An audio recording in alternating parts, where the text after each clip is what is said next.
If you're talking trucks, you're talking Lewisburg Ford. With over 100 new F-150s on the lot, Lewisburg Ford is your truck headquarters. Right now, get up to $13,500 off MSRP on the new 2025 Ford F-150 XLT or 2.9% financing. Lewisburg Ford has been awarded the 2025 Ford President's Award. They are the #1 F-150 dealer in KC 9 years running, so you know they'll treat you right. Lewisburg Ford and LewisburgFord.com. We're back, whether you asked for it or not, and you probably didn't. But here we go with Between Two Fountains for another week. He is Greg Gurley. I'm Mick Shaffer. How are you, Greg? Good. Got a little newfound free time. So, unfortunately, You did a little earlier than you wanted? A little. Yeah, I was at that game, on Sunday. I had so many ebbs and flows and runs and looked like we were down and out. Then we had all the momentum, and then we didn't. It was so frustrating about that St. John's game is you watch all these games on TV, and every time a shot goes through the net with under, 20 seconds to go, they go back and look at the clock, or the ending always takes forever. And ours didn't. And I'm not saying the official did anything wrong because the timing was all fine. It just happened so quickly without any timeouts, and you're like, oh man, well that sucked. And all of a sudden it's over. It reminded me, I was in St. Louis covering the Tigers, but Santa Clara, Kentucky, that game was there. Oh. There were 3 made shots in the final 9 seconds. Now, they went to overtime, so they had more game. It wasn't a finality, but that was the same deal. No timeouts, no looking at a review, no nothing. Bam, bam, bam, and all of a sudden we're going to overtime. And that was kind of controversial because the coach tried to call a timeout, which it always drives me nuts in games like that where they award the timeout after a guy already has the ball and is about to throw it in, and the referees let's say 90% of the time they say, yeah, I got a timeout. And then, they go to the timeout, do whatever. And then if they would have gone to the timeout, then Randy Bennett would have had a much better opportunity to foul or do whatever. But didn't happen that way. Kentucky went on to win. On that. I have a question. Can the Santa Clara coach call timeout once the Kentucky ball or player has the ball in his hands out of bounds? He hasn't inbounds it yet. Can you call a timeout at that point? Technically, no, because the ball's it's got to be through the net before you gather it and get out of bounds, right? And they might give you a second or two as the guys crossing across into out of bounds. But if the guy got it out of the net super quick, established himself out of bounds, opposing coach cannot call timeout. Not supposed to. But I feel like a lot of times it's called when it's in his hands, and it's granted when it's in a player's hands who's in bounds. Yeah. And if you watched it in slow-mo, which I saw it on Twitter or whatever, they had Randy Bennett didn't call it the second it went through the net. It was a second or a second and a half before he did this. So yeah. I get it that they didn't call it, but that hasn't been the norm. Right. They anticipate a lot of times like they do when they know you're going to foul, right? It's late, you're down, you're going to foul. The slightest of contact, they're going to whistle and call it, even though you didn't really foul him. I feel like they anticipate in the same way with those timeouts. And not to mention, they also, when Owe grabbed the ball, he dribbled before the clock started. And so let's call that a half a second. Yeah. And the shot was released with about 0.2. Yeah. But they can't go back and do it. I thought another official issue, if you want to call it that, was the TCU Duke game, which was, as a Big 12 guy, was frustrating because Duke goaltended a TCU shot, hit the backboard, clearly goaltend. They don't call it. That's been an epidemic, by the way, this year. I don't know why those 3 on the court are the only ones in the gym a lot of times that don't see the ball hit the backboard. And why is it not a default call? If it's close, I'm calling goaltend. We can then go to the monitor and correct it one way or the other, as opposed to just letting it go, and you can't correct it. Well, the only part you're semi-wrong about is, yes, you can go and correct it, but you have to use your challenge. So last year, if they always diverted to calling it. They always said, okay, we're going to call it, then we can go to the monitor. Now they don't call it as liberally because somebody's got to use a challenge and you only have one, and you're not always right. And so this one was clearly a goaltend, but the play didn't stop. They didn't call anything. So my problem with it was not the missed goaltend. That happens. My problem was the official that didn't call it then teed up Jamie Dixon. They knew that they screwed up. Officials know when they screw up, even though they'll be very stoic and no,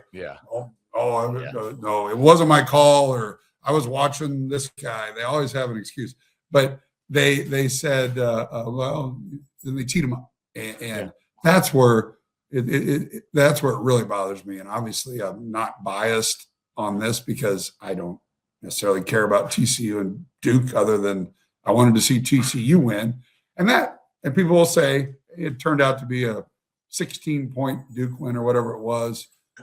Granted, I get it, but that was a 4-point swing at a time when TCU was in striking distance. So officials make it so much about them, and it's just so frustrating. They can't just say, "Hey, screwed up. You can ear bang me for a little bit, and I'm not going to tee you up. I'm going to get thicker skin for the next 30 seconds." Yeah. I hadn't heard that term you just said before. What'd I say? Ear bang. Oh, sorry. God, that's my problem, is that sometimes things just flow out and I don't even know what I say. We're on podcasts. I don't know if there's rules on podcasts. So yeah. So all right. Well, we should maybe that'll be like the word. Doesn't Webster's or somebody come out with the new words every year? There's like 5 new words, and that's one of them. That might be my goal, is that Greg Gurley, I might not the one that invented it. I'm sure I heard it somewhere, but I do occasionally use that term. So I apologize to our younger. It's a big baseball term. When a game gets canceled in baseball, they don't say it gets canceled. It got banged. We got banged today. Every manager will say. Well, not ear banged, but yeah, sure. Well, here's what I hope. I hope you don't use that on your sports program someday. No, we can't even let like the soft cuss words like hell, ass get through. What about which pissed off? Because no. Yeah, we're kind of Boy Scouts about it. But Eric Bieniemy's back in town. That guy drops soft ones every sentence. And it's great. I'm like, I want to air that. Can't. Well, so we'll drop the audio. The world is getting soft, but also more aggressive, because watch. In some areas it's soft, in other areas it's For some reason, I can turn on just regular cable on, I don't know, channel 38 or whatever. That's Paramount or whatever, and they're F-bombing and whatever. But if you turn on ESPN when McAfee's on. And they just run a crawl at the bottom of the screen. It's like, basically, we know he's going to cuss. Deal with it. But no chance any of the networks can do it. NBC, sorry, you've been around too long to be able to cuss now. That's right. You need to come up with an NBC, extra channel that you can just do whatever you want, which I guess is Peacock. I think it was you and Pollard that had the idea. You wanted to we were going to do on HBO, right? Or something like that, to where you could just cuss and say whatever and be fine. It'd be just regular announcers announcing a game, but you're dropping in some bombs. There was a lot of holes in our idea, granted, but we were sitting around thinking about this, and it was kind of before XM radio. This was right when the internet first kind of came out, and we were like, all right, it was going to be called sportsdicks.com. It's kind of like Mystery Science Theater, or Mystery Science Theater. So we would there and there. Here was our brilliant idea. We're going to get a video camera, and we were going to video the game on the TV. Oh, that'll look good. Yeah, broadcast it on the internet, which with incredibly slow speeds. We would be no sponsored. Copyright issues whatsoever. None. And then we were going to do play-by-play in color using, how we would basically, how would we watch a game at a bar with our buddies? Right. And which is kind of like, what's the channel on XM? It's like, it's one of those, and they Matt, you can do whatever you want, but it's whatever the cussing show is now. Pretty much all of them are like that. But at the time, Scott and I were kind of innovators that we never really innovated. You weren't self-starters. You had great ideas. You just didn't have the initiative to get got a lot of ideas. It's the execution that we struggle with. Like this podcast we thought of a year ago that just got started. Yes. And now it is just doing incredible numbers. But I got to be careful about our young listeners hearing the word ear bang. That might be, dude. It's not too late. We could change the title of the show to Ear Bangers. Ooh. No? All right, like the meme. It's like, Here's the sad part. No one would notice. No, they wouldn't. Maybe Easton behind the glass, he would notice. I think this is a great segue to what we're going to talk about that article that I sent you. Let's just do it. I'm more on the tournament, but we'll get back to that. I mean, we talk football, basketball, baseball, everything. And now we're talking cornhole. Is that the that's the part I'm hung up on, not the rest of it. I'm hung up on that part. For some context, I'm sitting there scrolling through my phone, and this thing shows up, and it's this. It says quadruple amputee cornhole player arrested for murder. So, like shooting someone, and I'm thinking, number one, it's fake. But it was posted by KCTV5 in Kansas City. Then it has to be fake. Not fake news station. No, I didn't see that at first. I thought it was just like some, whatever. Right, yes. All these sites. The Onion or something. The Babylon I click on it, and it's a real article, and it's in like Maryland. And then as you read the article, so there's a lot of factors to consider. A quadruple amputee arrested for murder because he shot someone while driving. Cornhole champion, by the way. Cornhole champion. He's a cornhole champion while driving. So shoot, drive, work the pedals. Who was driving? Was the amputee driving, or was the guy who got killed driving, or both? The article didn't really dig into that. I shared this amongst many of my group texts with some of my friends and some of our couples. Everyone also belly laughed, and it's horrible because somebody was killed. But he's a murderer now. We can make fun of him. Okay. So we could maybe post the article on the show, and people can read it for themselves and maybe do a little fact checking. But had Mick we and I have had a prep or whatever, we could have that right now and throw it up there, but we didn't. But so all you got to do really is Google quadruple amputee cornhole star indicted for murder. Any one of those words is going to take you to this story. It's gone viral. So I can see him pulling a trigger a lot easier than I can see him tossing a bag 20 feet accurately. Okay, well, explain to me the trigger. Well, I mean, there could be little phalanges, little nubbies that could be used to do that. But with a cornhole, I mean, you're looking at the two-time undefeated SIGEP Dad's Weekend cornhole champion at Kansas State with my son. Okay. That's a big, long arm swing, right? Even for people with them to get it to the board. I'm hung up there. I can see you murder before I can see you beat me in cornhole. There's some truth to that, because the accuracy of a beanbag from 20 feet, I hear you. I don't understand the not even accuracy, just getting it that far. So anyway, I'm not an amputee and I'm not good at it. Right. It takes practice. You got to get form. Watch some YouTube videos. But yeah, this guy is apparently had a lot of anger and is now a murderer and will do cornhole in jail now. Wow, what a way to wrap it up. Thought ear bang would be the worst part of this show. Nailed that one. Hey, you were a volleyball dad for a while, right? Yep. This Nebraska-Iowa matchup in Houston, which I can't stop thinking about, reminds me of like all the times you go to a volleyball tournament in like Orlando and you end up playing another team from Kansas City, right? Yeah. We're in Minnesota and we're playing our rivals. It's Mavs versus Dynasty. And so that's what this feels like, is just those two fan bases who are so intertwined and really so fun to hang out with, because I'm on the outside. I have a lot of Nebraska friends, a lot of Iowa friends. It's fun to just sit and watch them wear the I'm with stupid shirts and lob kind of passive aggressive, because they're all just nice people, passive aggressive insults at each other.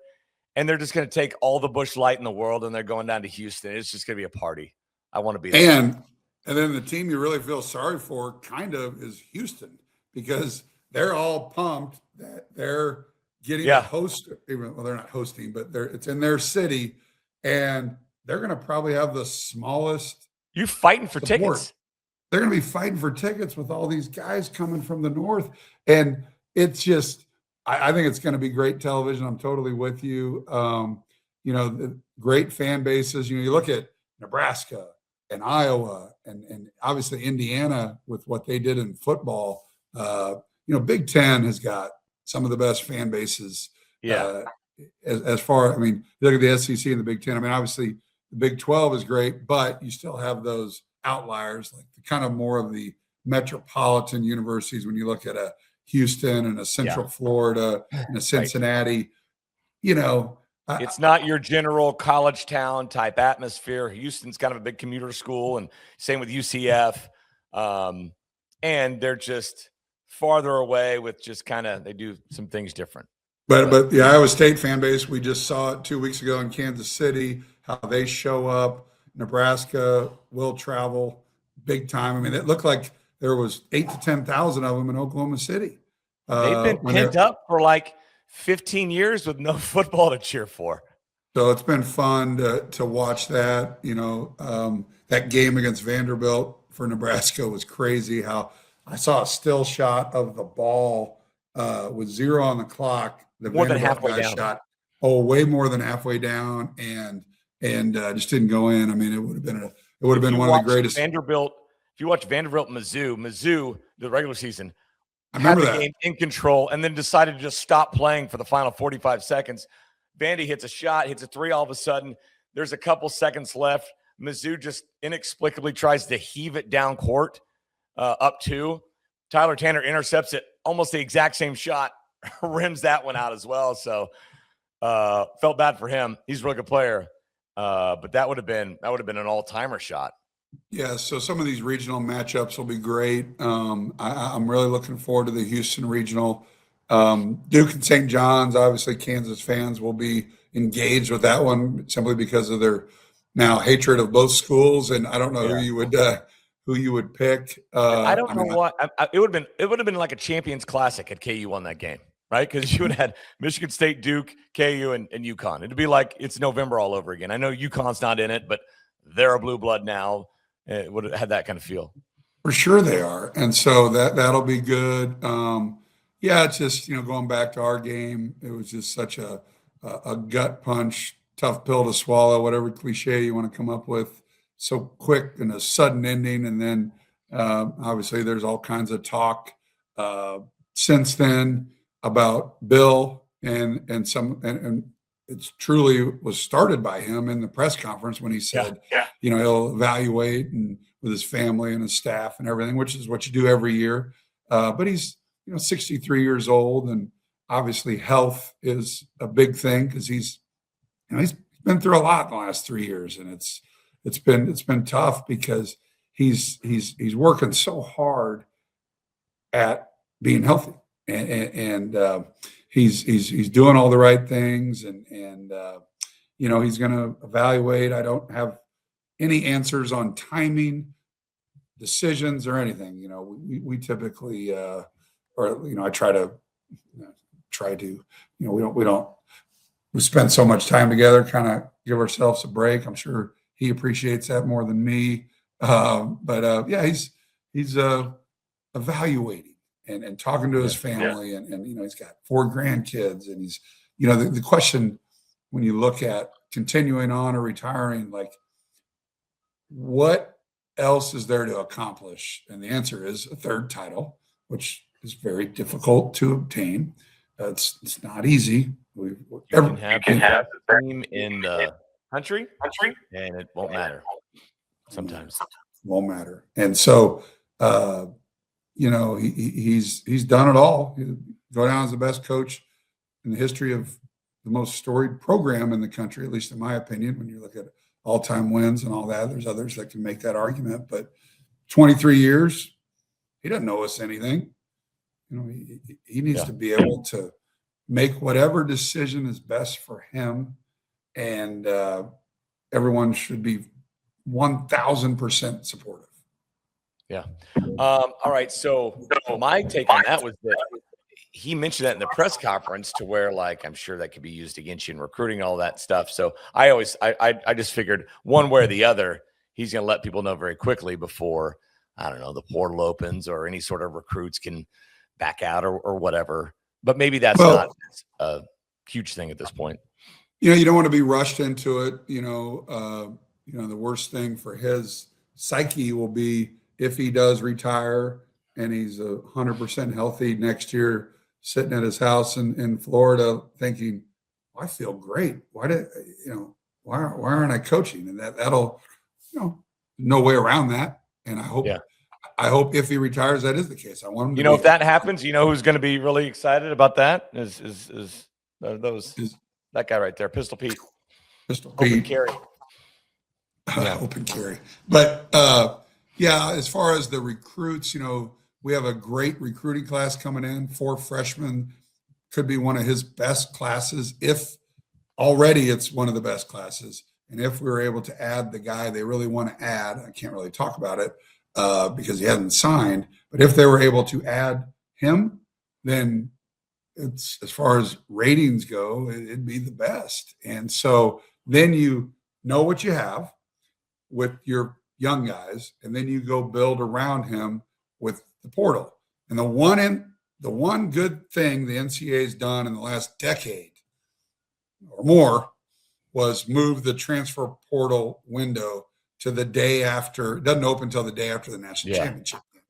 So it used to be when whatever tiny conference season was over back in mid-March, guys could enter the portal and teams could take them while the NCAA tournament was going on. And so now that isn't the case. Doesn't mean guys aren't announcing that they're going to enter the portal. They just can't do it officially. If your coach leaves, though, too, does it open immediately for you at some 15-day window, right? Correct. Yeah. So if a coach were to leave and you're committed to a school, so like North Carolina guys can move now if they want. Correct. And Bill won't go to North Carolina like the last coach. Is that right? Oh, you know, I never even thought about that. Like the last coach. That'd be the funniest thing. Yeah. Not but I can. Hey, you can't talk about him, but I can. The guy you're talking about is Tyron Stokes. Go ahead. No. So he's,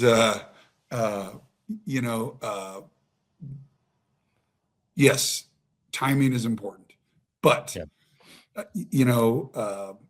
we can't force.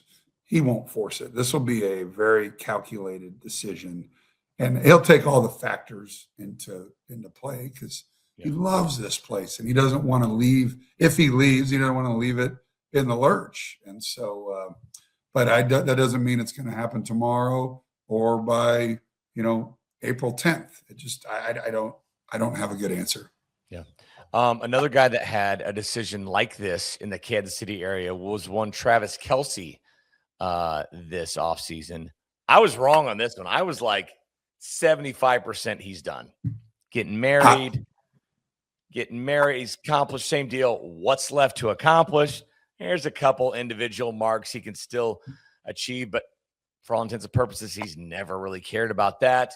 But now he's back with Kansas City, and a little bit unlike NCAA basketball, there's only 32 teams in the NFL, and for every year, but last year, over the past 8 or 9 seasons, the Chiefs have been one of the best ones there. So it's a little easier to target, hey, I want another Super Bowl run, and to achieve that. It's not easy. It's just a little bit easier than, like, a college basketball coach saying, one more ride here. What do you think about number 87 returning?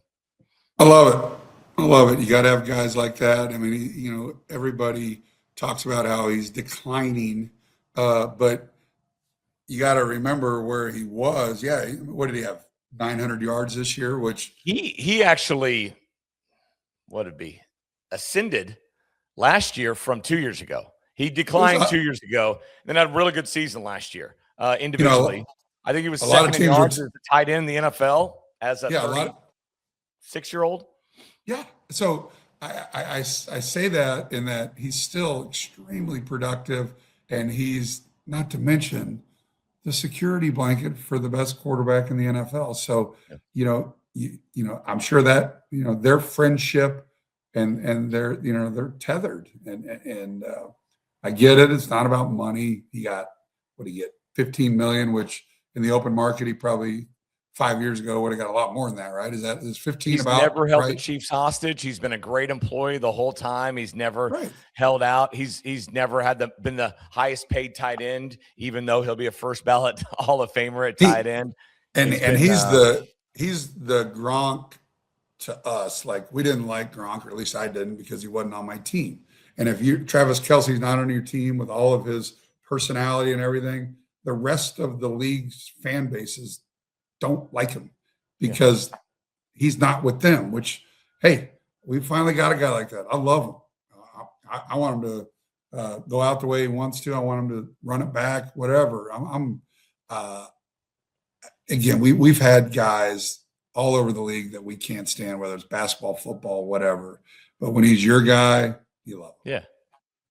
Well, it's good. I mean, it's good. Everybody hates Mahomes and Kelce because they're good. No other reason. And that's the best position. It's not because they've done anything off the field or they're jerks or bad teammates. It's quite the opposite, right? They're tired of this. They're tired of the commercials. I mean, they're tired of winning. We get it. Everyone's just like, hey, I get it. Yeah. I've got auto insurance. You're not convincing me to go to State Farm because of some stupid commercial that you air constantly.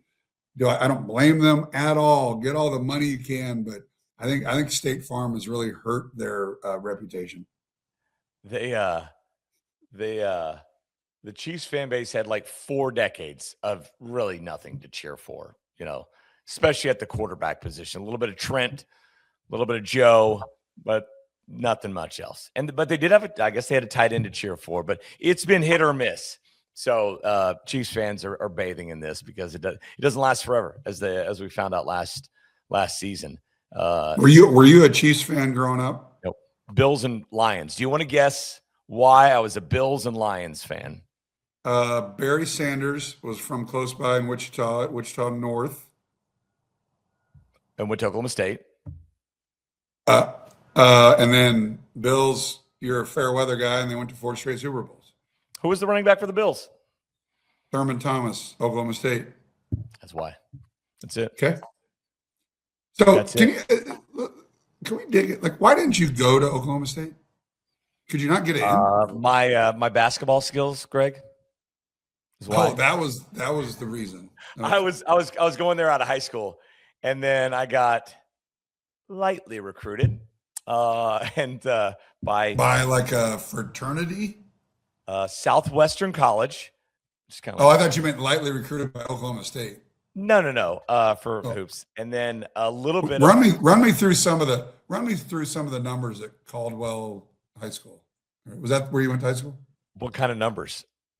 Like your GPA. What do you think, dumb? Basketball. I averaged 22 a game. My senior year. Yeah, probably 8 boards, because about 7 or 8 rebounds. I was always out there. I mean, is that 1A? We were 2A. 2A. Maybe. Yeah. Well, that year we were. Other years we were one. We were kind of on the border. But yeah, that year was 2A. How many were in your graduating class? 29. That's counting the foreign exchange students. How many of those did you have? 2. And I can't imagine what they thought of America. So of all the land of the free, Caldwell, where were they from? I guess it doesn't matter, but Brazil and Mexico. Still Facebook friends with them. all right. One was the kicker on our soccer team or our football team. Shocker, because he played soccer growing up. You had 29 people in your class. Yeah. Who'd you take to prom? My wife's cousin. Huh. You guys still You're not keep in touch? expecting any of these answers, are you? My wife's cousin. That's okay. She came from a big family. Yeah. Both years, junior and senior year.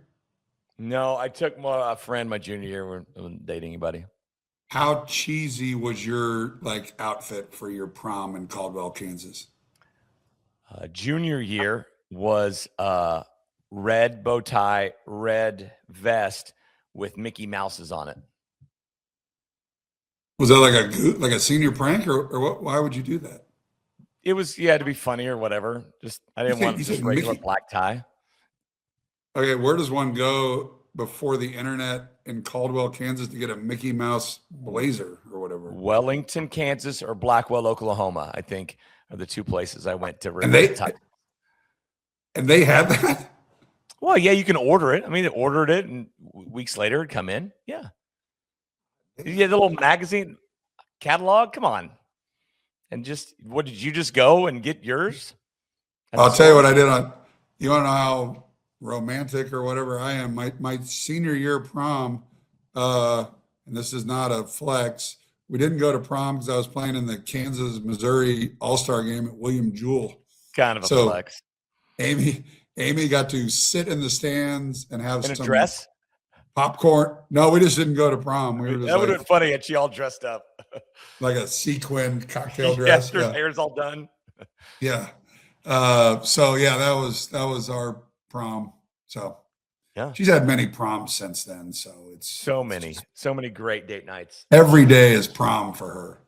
Yes. But anyway, yes, I was going to go to Oklahoma State, and then on some small offers, I'm like, you know what? I want to go play some college basketball. Say I did it. And so I did that for 2 years. And by then I knew what I wanted to do. And I was in Kansas anyway. So I went to KU. They have a much better journalism school than Oklahoma State. There you go. It's my life story. That's how I ended up here. Well, it's a great one. You ought to write a book. I got to start how to do a podcast or something. Yeah, I'd read it. Are you excited for opening day? Yes. Yes, which is Monday. The Royals, what sucks is, so we're doing this on a Wednesday. Yankees-Giants play tonight, which there's interleague all over the place.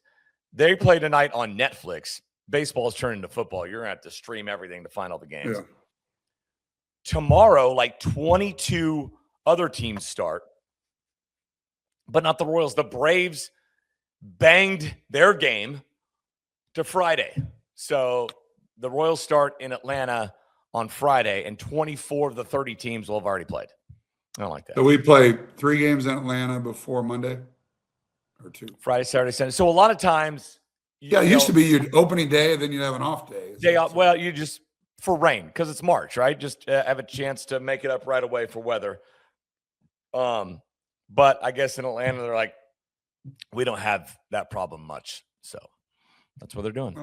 Well, I'll be watching, and I haven't. I'm a being in this business of fundraising and tickets. I'm not good at buying tickets. Are you good at asking for them? Well, I don't scratch my back, scratch yours. I don't necessarily ask. I just figure it'll show up at some point, and then if it doesn't, I'm fine with it. I've become such a ticket snob that I go to maybe one Chiefs game a year. If Gudenkauf, one of our fantastic sponsors, or our fantastic sponsor, Lewisburg Ford, I get invited to the Midwest Ford Dealer Suite or something on a Thursday night so I can be home by 10:30.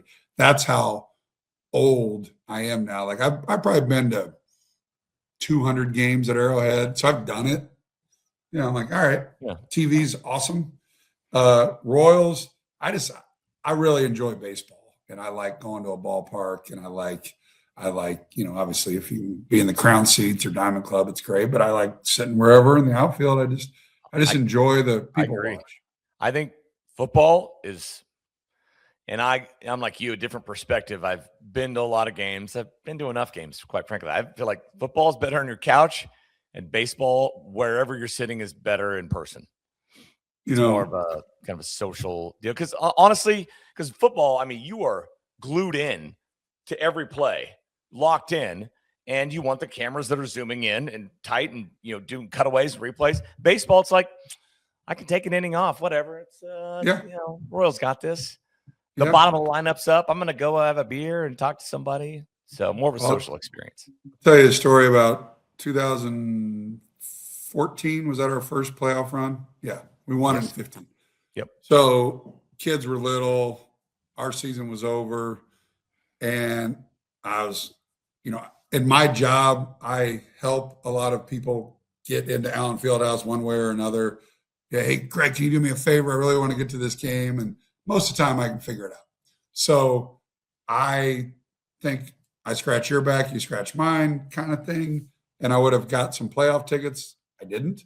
So I go, you know what, Amy, Kate, Jane, let's get in the car.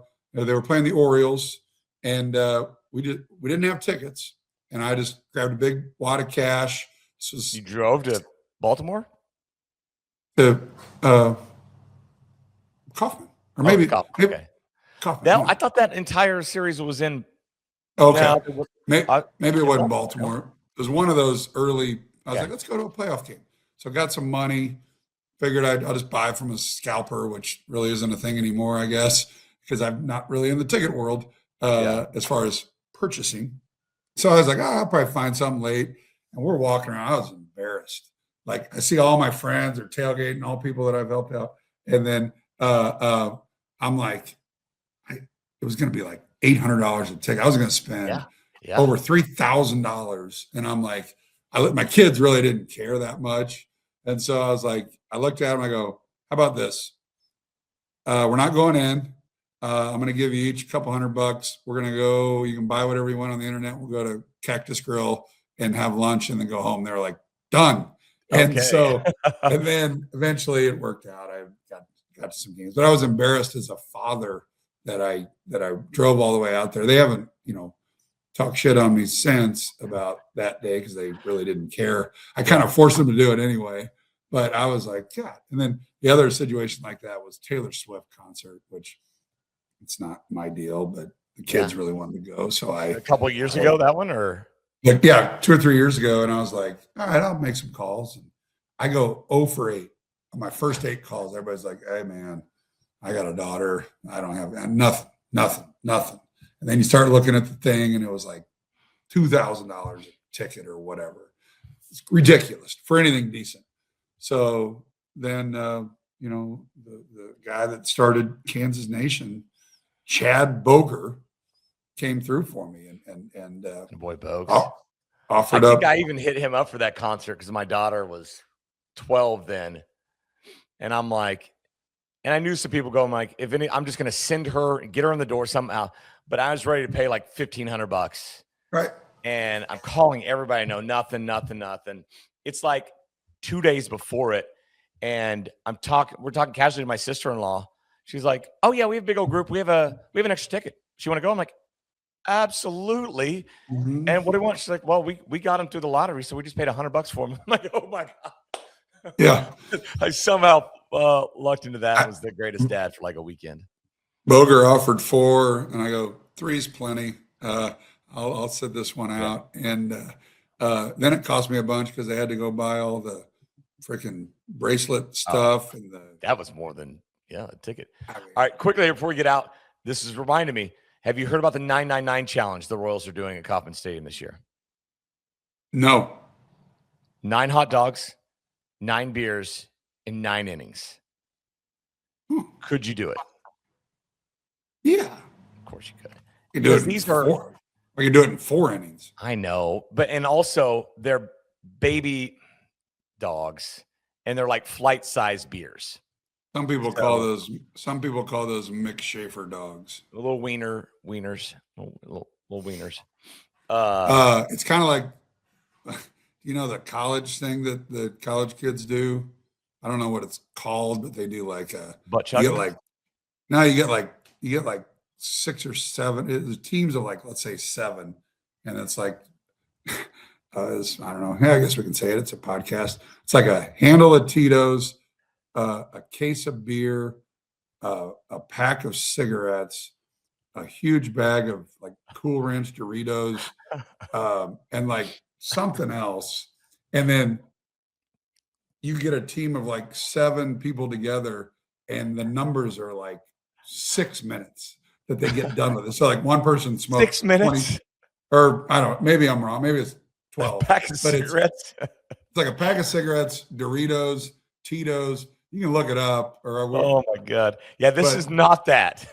I don't know if the Royals could log her up and figure out that. But yeah, it kind of goes on everywhere. I'm sure if you ask your children, they would tell you, "Oh, Dad, yeah, it's called what?" Yeah. Yeah. Okay. Yeah. Looking. 9 hot dogs, 9 beers. Although are they not 12-ounce beers? No, they're not even that.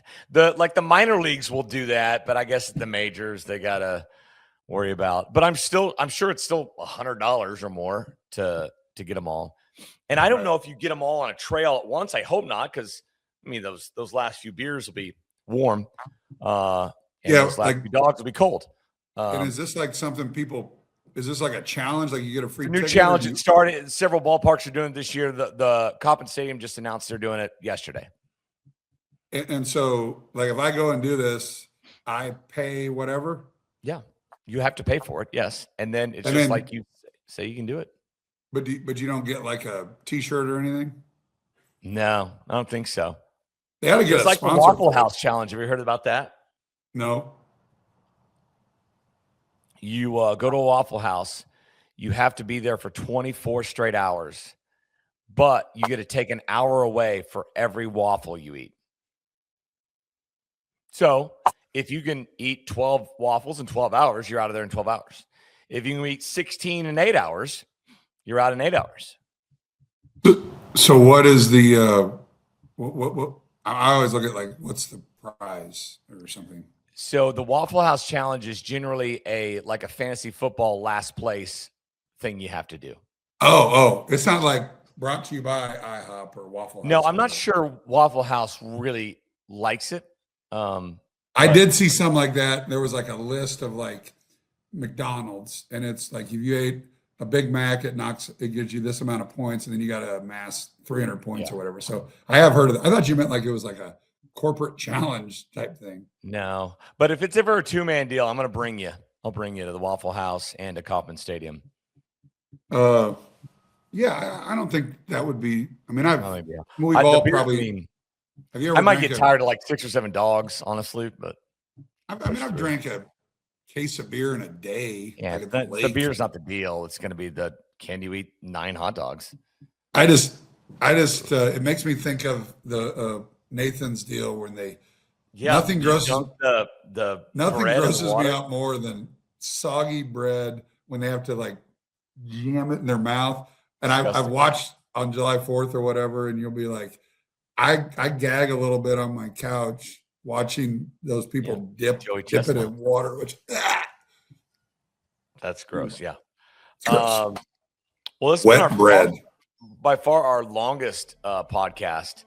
45 minutes, and I think we've talked sports for like 15 minutes. So that's our motto: sports. And that's our motto. Between two fountains, Kansas City. Between two fountains. All right. Anything else before we sign off? Thank you to Jason Gudenkauf at Lewisburg Ford, and a lot of games this weekend. Yeah, we'll be back next week to recap them all. We'll be down to the final 4 this time next week. Who will come out of that Houston regional? Will it be the Big 10 or the Big 12? Then I'm going to be rooting for anybody that plays Duke. I like having the,